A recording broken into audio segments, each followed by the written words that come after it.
चल नहीं पा रहा, पीछे रह जा रहा, तो उसमें मैं ये समझ रहा हूँ कि हमारा भी जो स्पीड है ये कम हो जाएगा, क्योंकि हम अकेले उनको छोड़ के जा नहीं सकते।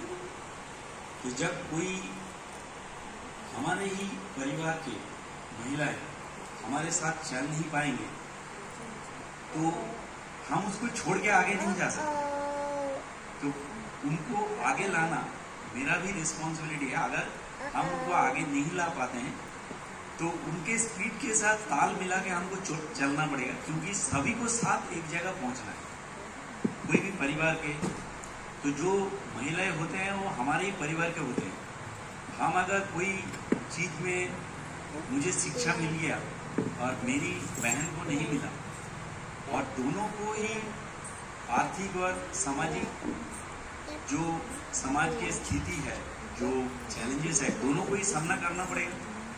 तो हम अगर उसको साथ में लेके नहीं चलेंगे तो क्योंकि हमारे परिवार के हैं, तो अगर हम किसी एक समय उसको साथ में लेके नहीं चलेंगे तो बाद में जाके उनको आर्थिक सहायता मुझे करना पड़ेगा अगर हम उसको डेवलप नहीं करते हैं। तो किसी के घर में बेटी है, वो अगर बेटे को प्रेफरेंस दिया, बेटी को नहीं दिया, बाद में उस बेटी को जो प्रेफरेंस अभी नहीं दिया उसको बाद में उस बेटी को आर्थिक सहायता करना पड़ेगा, क्योंकि वो शुरुआत में नहीं किया, शुरुआत में नहीं दिया, उसको साथ में लेके बेटा और बेटी को एक साथ लेके नहीं चला। तो ये जो हम लोग का सोच है कि हम लोग महिलाओं का जिस तरीके से अभी तक समाज में चल रहा, और हम लोग इंटरनेशनल वुमेन्स डे अंतर्जातिक महिला दिवस मना रहे हैं, ये इसलिए मना रहे हैं कि इस टॉपिक के ऊपर में हमको इम्पोर्टेंस देना है कि जेंडर इक्वलिटी एस्टेब्लिश करना है। अब इस साल का जो थीम है जैसा digital innovated technology for gender equality, तो इसका थीम का मेन रीजन है कि डिजिटल वर्ल्ड में ये सोचा जा रहा कि महिलाएं पीछे है, तो उनको अगर हम डिजिटल दुनिया में आगे ले आएंगे तो उसमें क्या होगा, उसमें समाज का, देश का, परिवार का आर्थिक सामाजिक स्थिति जो है वो इम्प्रूव होगा, क्योंकि उनके पास जो नॉलेज नहीं है, जो डिजिटल दुनिया का जो नॉलेज नहीं है, उससे ये देखा गया कि वर्ल्ड में अगर महिलाओं को साथ में लेके नहीं चला जाए तो जीडीपी का लॉस जो है वो ऑलमोस्ट $1 ट्रिलियन कैलकुलेट किया गया, क्योंकि महिला को साथ में लेके नहीं चला गया।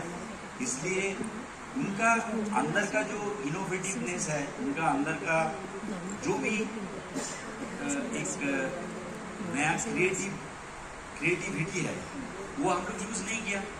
हम लोग अगर अपना क्रिएटिविटी, अपना इनोवेटिवनेस को लेके अगर आगे बढ़ रहे हैं, तो एक वर्ग है जिसका क्रिएटिविटी और इनोवेशन करने का जो पावर है उसको हम लोग यूज नहीं करते।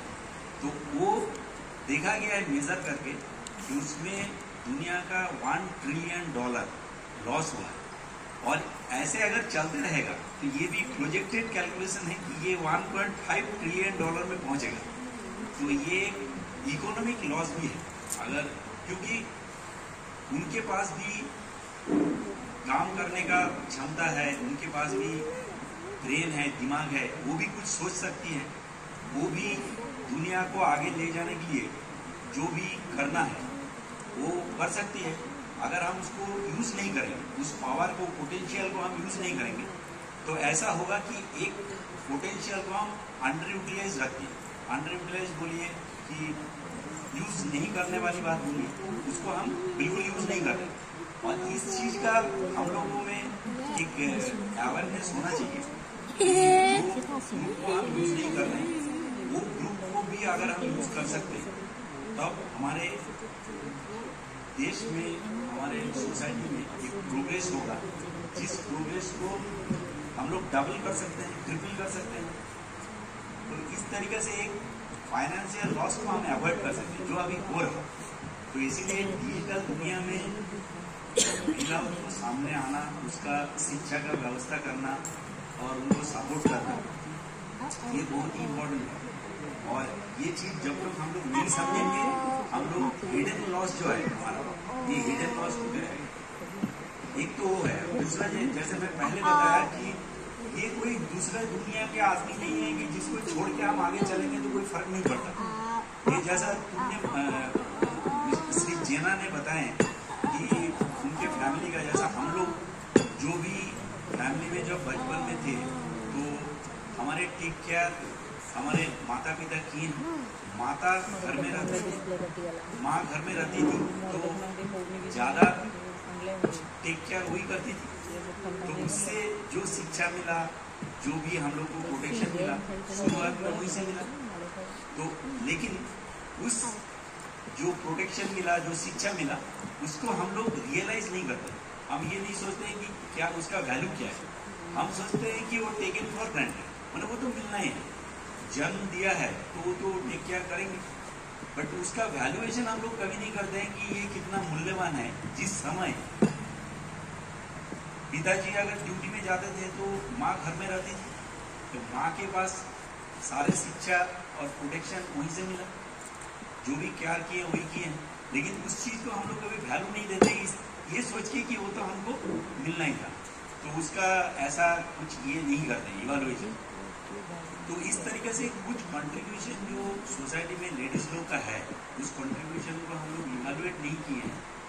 और जो शिक्षा जो हमको चाहिए इस दुनिया में जीने के लिए, इस दुनिया को सामना करने के लिए, चैलेंजेस फेस करने के लिए, ये अगर मेल फीमेल दोनों को मिले तो एक परिवार में क्या है, अगर मेल फीमेल दोनों इक्वली इक्विप्ड है तो उस परिवार को कोई भी जो चैलेंजेस है वो सामना करने में दिक्कत कम होता है। मान लो एक परिवार में जो वाइफ है वो अनएडुकेटेड है, हस्बैंड एडुकेटेड है, तो उस परिवार के सारे डिसीजन हस्बैंड ही लेते हैं because of his knowledge and education, तो उनको उसका सपोर्ट नहीं मिल पाता।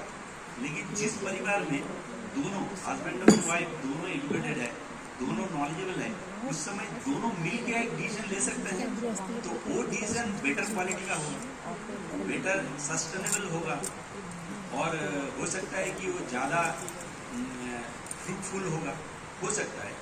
बट वो उसका अपॉर्चुनिटी हम लोग लूज करते हैं, क्योंकि हमारे परिवार की महिलाएं अगर शिक्षित नहीं होंगे, उनके साथ डिस्कस नहीं कर पाओगे, हमारा डिसीजन का रिफाइनमेंट नहीं होगा तो बेटर डिसीजन नहीं ले पाओगे। तो ये मैं एक तरह से सोचता हूँ कि अगर ये नहीं हो रहा तो ये जेंट्स मेल और पुरुषों के लिए भी लॉस है। हम लोग अगर कोई पोटेंशियल को यूज नहीं कर पा रहे तो हमारे लिए भी लॉस है। इसलिए मैं सभी से आग्रह करूंगा कि सभी इस चीज को समझे और महिलाओं को आगे ले आके अपना भी जो पर्पस है वो सॉल्व करने के लिए कम से कम महिलाओं को आगे लाए। उनका पर्पस तो अलग बात है, बट अपना पर्पस सॉल्व करने के लिए अगर महिला को सामने लाए तब भी मेरे को लगता है कि इस तरीके से कुछ आगे बढ़ने का रास्ता बढ़ेगा। जैसा सपोर्ट करना, फाइनेंशियल हो, मेंटल हो, और बहुत सारे महिला को डिसीजन को रोक देते फैमिली कि नहीं तुम लड़की हो, तुम ऐसा नहीं कर पाओ। अभी तो रिसेंटली हम देखेंगे टाटा स्टील में डंपर, डोजर और हेवी इक्विपमेंट्स भी इवन महिलाएं चला रहे हैं। लेकिन हमारा यहाँ कॉन्सेप्ट क्या था कि नहीं महिलाएं हेवी इक्विपमेंट्स नहीं चला पाएगी, जबकि फॉरेन कंट्री में चला दिया, बट वो कॉन्सेप्ट अभी इंडिया में भी आया और इंडिया में हेवी इक्विपमेंट्स जो है डंपर, डोजर, ट्रक इवन वो सब महिलाएं चलाती हैं। आपका तुम्हारा आसमान में जो पायलट भी है महिलाएं। तो ये ऐसा नहीं है कि हम लोग अगर अपना सोच में बांध के रखेंगे कि महिलाएं नहीं कर सकती है तो हम लोग का गलत फहमी है। अगर हम लोग स्कोप दें उनका पोटेंशियल के हिसाब से वो हर वो चीज कर सकते हैं जो जेंट्स भी कर सकते हैं, तो उसका पोटेंशियल को हम लोग यूज नहीं करता, ये हमको यूज करना चाहिए। और दूसरा है कि नायक साहब का स्टोरी बहुत अच्छा लगा। नायक साहब बहुत इमोशनली उस स्टोरी को नैरेट किए हैं और हम लोग को भी थोड़ा इमोशनल करनी है, लेकिन उस उससे एक चीज सामने आता है जो भी डिफिकल्ट। एवरेस्ट हम लोग क्यों बोलते हैं कि एवरेस्ट तय करना, क्योंकि वो डिफिकल्ट चीज, बहुत ही डिफिकल्ट चीज।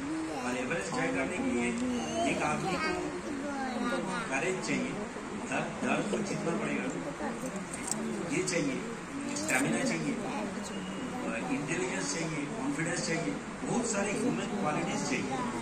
तो कोई भी आदमी अगर एवरेस्ट जीत के आ गया तो क्या करेगा, मतलब उसमें क्या आया, उसमें वही आया कि उसके अंदर में जो जो चीज नहीं था, उसके अंदर में अगर डर था तो जब एवरेस्ट जय करके नीचे आएगा तो डर खत्म हो जाएगा।